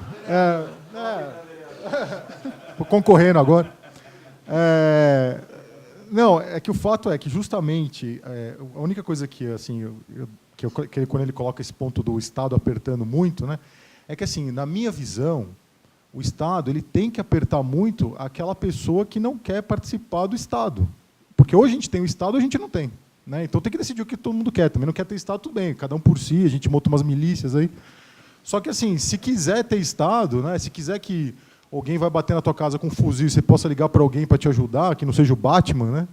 Você vai precisar do Estado. Então, assim, essa pessoa que não quer participar desse projeto, a gente precisa apertar em cima dele. Agora, quem quer participar desse projeto, a gente tem que ser um parceiro. Entendeu? A gente não, aí muda esse paradigma de pegar qualquer contribuinte, e tratar ele como, enfim, um sonegador. Então, só queria deixar claro esse ponto aqui para ficar claro. Eu gostaria de ler algumas sugestões que surgiram aqui dos colegas da plateia. E vocês vão perceber que o RAND é imenso. Então, vai desde transferência autoexecutável de crédito acumulado e impedimento de uso de crédito inconstitucional à revelia do CONFAS. Tecnologia, projeto de meio de pagamento de tarifas de ônibus e integração entre o governo do Estado e as prefeituras nas regiões metropolitanas. Prontuário eletrônico do contribuinte, que é um sistema interno que nós temos aqui na Secretaria, cujo objetivo é exatamente você ler diversas bases e apresentar um único perfil para o fiscal, para conhecer o contribuinte. Criação de um perfil digital, isso o Fernando Lobo, acredito que já estivesse trabalhando um pouco, integrando base de dados da Nota Fiscal Paulista, DETRAN e a Segurança Pública do Estado de São Paulo, então criando um perfil único digital do consumidor na Nota Fiscal Paulista.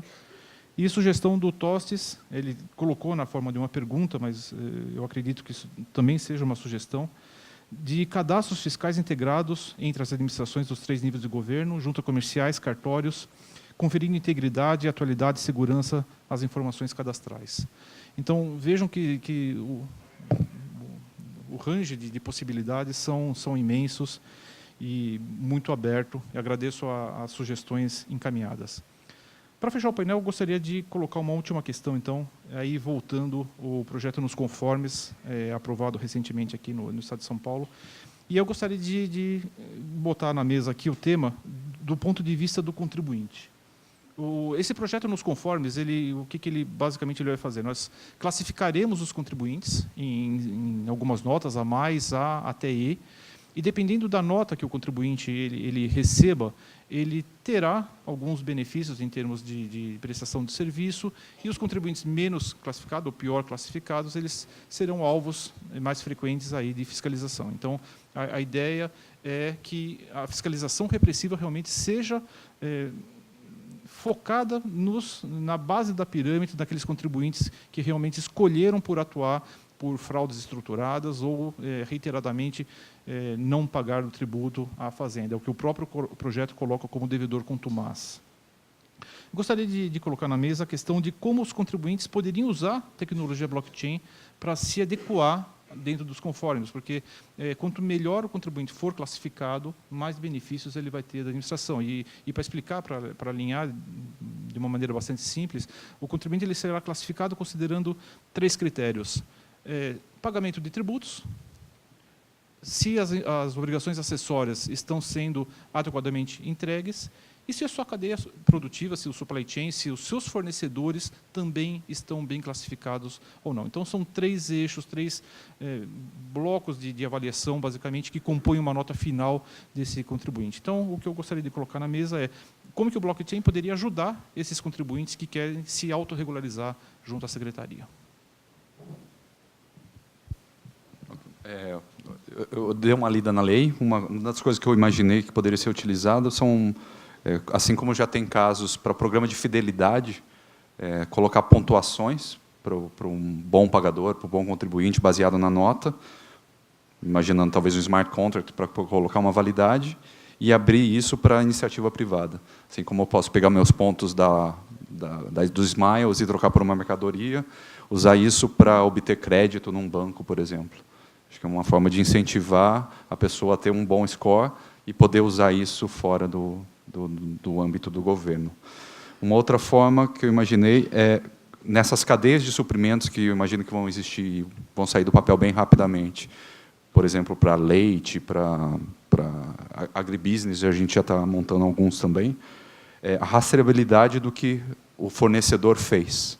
Eu acho que isso a blockchain vai dar para vocês também, caso vocês tenham acesso a essas blockchains privadas. Porém, eu acho que o e-social já está fazendo um pouco disso, né? Ele já está forçando. Eu vejo na minha empresa, eles estão me obrigando a fazer o exame médico, porque agora a gente tem um e-social. E os nossos clientes estão sendo cobrados que a gente tenha tudo redondinho. Então, isso de alguma forma está sendo feito. Gustavo? Na verdade, assim, eu acho que tudo que você comentou, que o Rômulo comentou agora, são serviços que você pode prover para o contribuinte. Eu acho que o contribuinte ele vai ser usuário. Assim, eu não vejo como é que ele, de fato, acho que como é que ele consegue usar o blockchain para ter um benefício. Eu acho que é adotando os serviços que estão disponíveis em blockchain. Às vezes ele não vai nem saber que é blockchain, mas ele vai estar de fato usando o serviço. Eu fico meio preocupado com essas coisas. Depois que eu assisti o primeiro episódio da 3ª temporada do Black Mirror, eu fico um pouco preocupado com essa história de dar score para contribuir. Para quem já assistiu, vai entender. Quem não assistiu, não veja. Porque vocês vão sair mal. Vocês vão se sentir mal. É perturbador mesmo. Então, eu acho que é necessário você ter um score fiscal, assim como a gente tem um score financeiro, né, um score em banco. O score de crédito, assim, é necessário. Então, mas eu acho que o contribuinte em si ele vai ser um beneficiado. Ele não, de fato, para ele vai ser igual alguém comentou aqui da internet. Para ele vai ser uma coisa que ele vai usar ali. O serviço está disponível. Fernando? Acho que eu vou puxar um pouco de sardinha, como o Gustavo estava falando. Apesar do Admirável Mundo Novo ter nos avisado que classificação do ser humano não é uma coisa interessante, a gente está começando a se acostumar com isso. O uso do Facebook faz a gente ficar mais ou menos famoso, ter mais ou menos gente no nosso aniversário, vender ou não o triciclo da sua filha, que ela já está velha para usar, porque a sua publicação tem essa dimensão, dependendo da sua classificação e da sua nível social dentro da ferramenta. E acredito que isso deva ser a temática do Black Mirror, né? Mas muito no sentido do que o Gustavo falou. Quanto melhor a experiência do usuário for, para que ele se torne transparente para você, e que, de fato, por exemplo, acho que numa reunião minha com a Fazenda, há um tempo atrás, eles falaram: a classificação não é automática. Depende de um cidadão falar que se ele subiu ou se ele caiu de classe. Não sei se isso é verdade, ou se é uma regra estanque, escrita em código.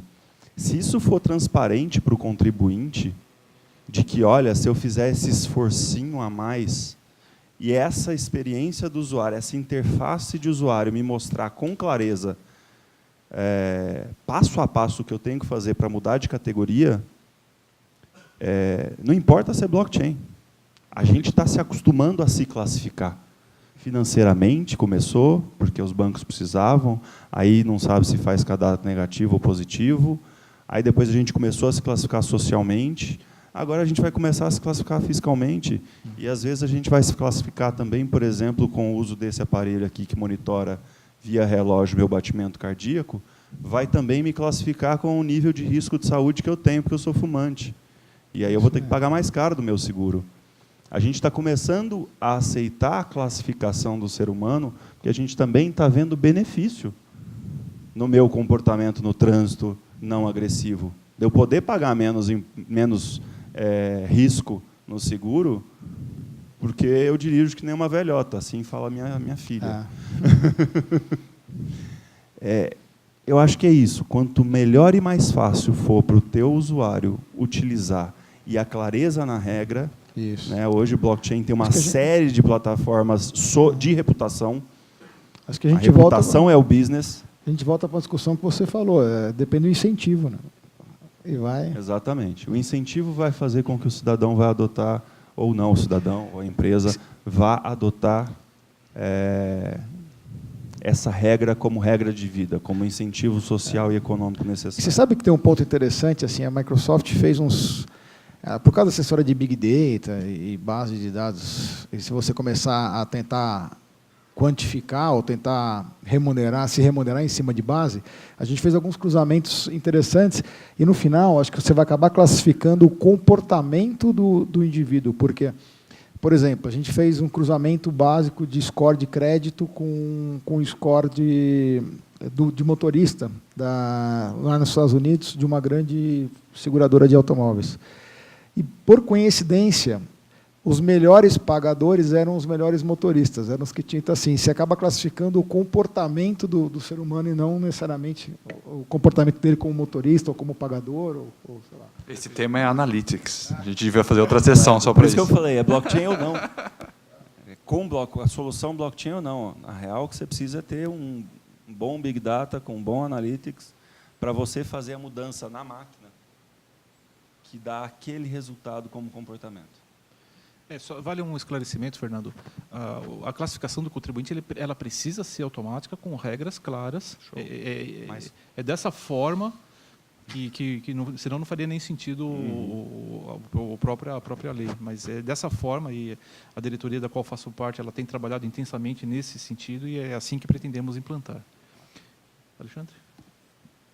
Eu acho que, de novo, o grande ganho para o contribuinte é a diminuição das obrigações acessórias. Então, naquele sentido que eu comentei, que se as informações do contribuinte já estão na blockchain, a gente pode diminuir uma série de obrigações acessórias. Isso vai fazer com que ele diminua o custo da conformidade tributária, que a gente sabe hoje que as empresas têm um custo muito alto só para se manter de acordo com a legislação. Então, esse é o grande ganho. Eles vão poder ter acesso à informação que nem eles muitas vezes tinham. Acontece muito, isso é comum, tá? A gente vai fazer uma fiscalização e, quando você começa a rodar os cruzamentos, você vê que tem uma série de notas fiscais de entrada sem registro, né? Aí você notifica o contribuinte e o contribuinte fala: nossa, eu não tinha a menor ideia de que eu tinha recebido essas notas fiscais. Então, assim, o contribuinte que ele quer estar em conformidade, ele não quer que ocorra esse tipo de problema. Entendeu? Ele não tem intenção de sonegar ou de não registrar nota.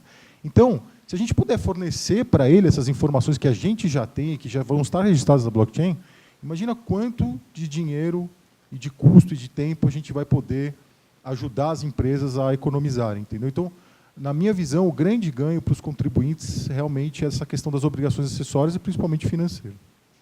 Perfeito. Para encerrar o painel, então, eu pediria de cada painelista uma frase de fechamento, um resumo do que vocês ouviram, falaram. Tá? Eu posso começar contigo, Gustavo? Na verdade, eu estou roubando uma frase de um colega aí, que hoje está no mercado, mas ele usa bastante uma frase do Singularity. Ele fez o Singularity e ele comenta uma coisa sobre inovação disruptiva que eu acho que cabe para o blockchain, assim como coube para a internet nos anos 90.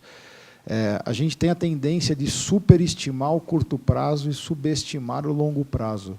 E eu acho que muito do que a gente vai ver em blockchain, a gente vai ver no longo prazo e não no curto prazo. Então, é um pouco de paciência. A internet demorou 13 anos para ser o que é hoje.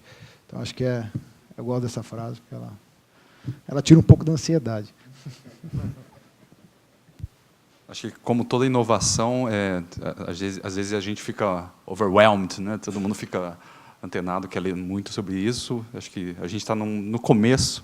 Eu não falei no começo da minha fala, que eu tinha anotado, mas nem os Estados Unidos ainda regulou Bitcoin, ICOs. Eles estão discutindo faz um ano e falando bastante, mas nem os Estados Unidos ainda tem um modelo grande. Mas tem um estado, Wyoming, que já regulou o uso, a criação de empresas usando blockchain. Então, essas outras coisas que não são criptomoedas é o que vão mudar a sociedade, eu acredito. Criptomoedas é o estágio 1, o e-mail, não sei se vai continuar ou não, mas blockchain tem potencial para mudar muita coisa na nossa sociedade. Eu acho que eu vou me repetir que blockchain não tem nada a ver com a diferença de ser imutável, em rede, rápido, sem custo. O que o blockchain traz e que as pessoas ficam chocadas é fazer com que um grupo de traficantes transacionem dinheiro e drogas num sistema e não tente burlar o sistema. Porque foi assim que nasceu o blockchain, foi assim que nasceu o Bitcoin, foi na mão de traficante, foi na mão de bandido, mas assim como a internet também. No começo da internet também tinha um monte de bandido lá dentro. E hoje você não pode falar que você vai abrir um negócio se você não estiver abrindo ele também na internet. E acho que assim vai ser o blockchain. Os incentivos econômicos para você trabalhar para o sistema e não contra ele que são disruptivos e que choca tanta gente. E que faz a coisa ficar tão complexa. Como um código de computador faz com que eu me comporte do jeito A, B ou C. Acho que é isso. Alexandre? Olha, a minha frase que eu tenho para passar é que eu acredito que a tecnologia não pode ser parada, nenhuma. Se a gente pegar o exemplo do Napster, no começo dos anos 2000, que começou aquela troca gratuita de MP3, que todo mundo falava, meu Deus, eles nunca vão conseguir derrubar essa indústria da música, porque é uma indústria mais antiga do mundo. E vocês viram o que aconteceu, acabou. Tiveram que mudar completamente o negócio deles. Então, a frase que eu deixo é isso, a tecnologia ela é como se fosse uma entidade à parte, ela cresce e não tem como a gente controlar ela. Então, o que a gente tem que fazer é justamente o que a gente está fazendo aqui, que é discutir sobre ela e tomar atitudes e ações se adaptando a esse meio para a gente poder evoluir com ela. Então, por isso que, de novo, eu acredito que o blockchain vai ser boa parte do futuro em relação a essas informações e a gente realmente tem que abraçar e olhar ela dessa maneira para poder adaptar as nossas formas de agir como Estado, como físico, enfim, para que o cidadão também seja atendido de acordo com ela. Perfeito. Eu gostaria também de fazer as minhas impressões finais aqui. De tudo que nós ouvimos hoje, eu saio com a impressão de que o blockchain é uma ferramenta poderosíssima.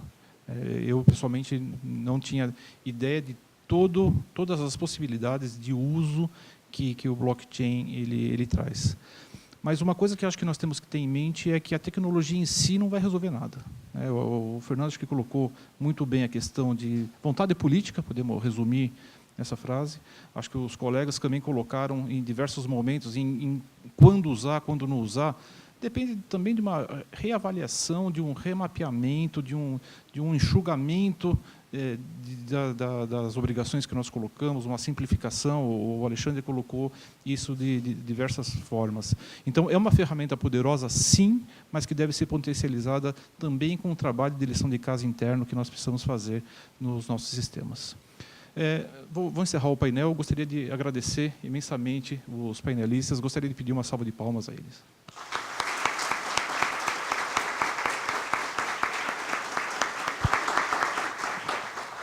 Antes de devolver a palavra ao Marcelo para considerações finais, gostaria de deixar bem claramente consignado aqui nossos agradecimentos às empresas, aos organismos que cooperaram, que vieram aqui para debater com a gente, que vieram para dar as suas opiniões através das filipetas ou através de intervenções. Tudo isso a título gracioso, nós agradecemos muito. E agradecemos também, de uma forma muito especial, ao corpo técnico da Afresp, que nos ajudou bastante, ao corpo técnico da FASESP, Escola Fazendária, e a todos os colegas da Secretaria da Fazenda, das Secretarias da Fazenda. Muito obrigado a todos vocês. E de volta, Marcelo, por favor. Reitero o agradecimento a todas as autoridades, a todos os órgãos, a todos os colegas aqui da Secretaria da Fazenda. Tivemos uma plateia cheia até o final. Isso é muito gratificante, significa que o assunto é interessante. Saímos com diversas lições de casa. Esse trabalho terá continuidade. A supervisão do InovaLab deverá evoluir em diversos pontos que foram levantados aqui. Nós teremos diversas interações com os colegas dos estados, então nós montamos um grupo no âmbito do ENCAT para debater esse tema e potenciais usos e potenciais aplicações com diversos representantes dos estados. Então, esperamos que, em breve, nós tenhamos algum piloto, tenhamos algum resultado prático no uso do blockchain. Eu gostaria de terminar fazendo um agradecimento especial à própria supervisão do InovaLab, que organizou todo esse evento. Então, eu gostaria de chamar o Ronald, por favor, o Henrique, Alexandre, Felipe e a Simone. Uma salva de palmas para os 5. Eles foram os responsáveis por esse evento.